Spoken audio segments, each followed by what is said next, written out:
Hey, Mark Savage, Savage on Wheels. We have the Ford Escape today.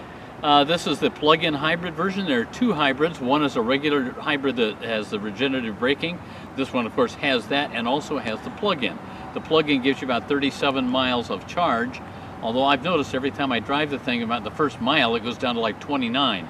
I don't know why, but you still end up with at least 30 or thereabouts miles. Here we go. Just show you the plug. Easy. I don't have the plug-in thing with me right now, and I'm not in my garage, but easy. Plug it in, boom, charge it up. Takes about 6 to 6.5 hours to get a full charge, at least at my house on the 120 line. They say 3 to 3.5 for a full charge if you got the 240 line. It's a good-looking vehicle, I think. I don't know, Paul. I mean, to me, this nose looks like a Porsche Macan, and it looks sporty. It's looked that way for a couple of years. They haven't changed the styling on it much. But that's okay, because I think it's a good-looking vehicle. We got the crickets and the frogs talking behind us here today. You can see we're in Milwaukee, Wisconsin, and by golly, we got shirt sleeves on today. It's like 75 degrees. We'll take it. Anyway, it's a good-looking vehicle. We got the power hatch in the back. Here's one thing that I think is a little odd, though, is that they've relocated the regular battery back here. Check this out. Oh, that looks rather raw, doesn't it, Paul? I mean, looks odd. Most of the time you would have some sort of finish in here on all this, but we got batteries and stuff. They just kind of just plunked it there. So they just kind of put it in there. That's kind of odd there. Seats fold down, same as always, and we got a big sunroof in here, and we'll show you how it drives. I kind of consider this kind of a middler, it's not a big vehicle. It's enough for 4 people to take a family trip someplace. You got plenty of room in the back. And you're going to get decent gas mileage because you got electric power, at least for part of the time. Interior, nice enough. It's two-tone leather, or leatherette anyway, and heated seats, so that's always a nice thing. Heated steering wheel right here. And we got a number of ways that we can adjust this. We'll talk about that when we get going about the electric power, because you can run on all electric. You can have it charging the electric with the braking and so forth. And you can reserve some of the electric power so that you can save it for later, like if you're going to be in a crowded area. Paul's kind of wild about the fake wood trim here.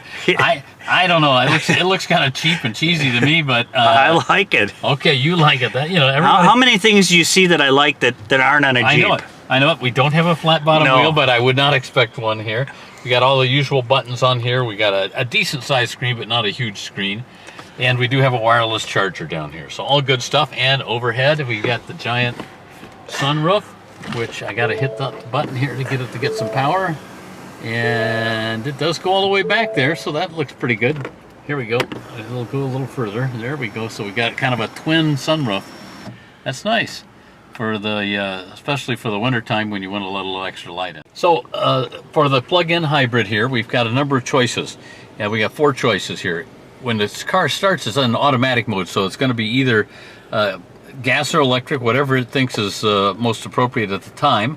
We got all electric driving if I was going to be in town and I really wanted to be on electric the entire time for stop and go, because that's where it's most helpful. Here is one where you can punch it and save that electricity. So you're out driving on the highway, you don't need it to waste any of your electric power there. You want to save it for in town. And then this one helps you charge your battery more quickly by the engine. So between the engine and the regenerative braking, you can keep some of that battery power. So a lot of the time, you start at 35, 36 miles, and you think, well, I don't need that while I'm out on the highway just to get up to speed and so forth, because that electric power is much more efficient and more helpful when you're stopping and starting a lot. So you want to be gasoline power when you're on the highway, electric power when you're in town.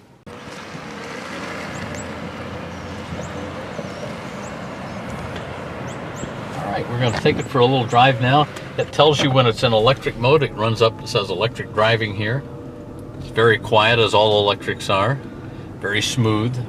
Got a CVT in here, continuously variable transmission. So those are incredibly smooth. You don't get a lot of performance out of that, so when I go to get on the highway, it's just not nearly as powerful as maybe you'd like it to be in a regular transmission with gas power. Being 2 different kinds of hybrids, this plug-in hybrid is only available in the front-wheel drive. If you want an all-wheel drive hybrid, you got to go with just the regular hybrid that's not a plug-in, so it's not quite as efficient as this, but you know, I think that's a real reasonable way to go if you want to save some gasoline and cut your emissions some. Yeah, obviously very smooth operation.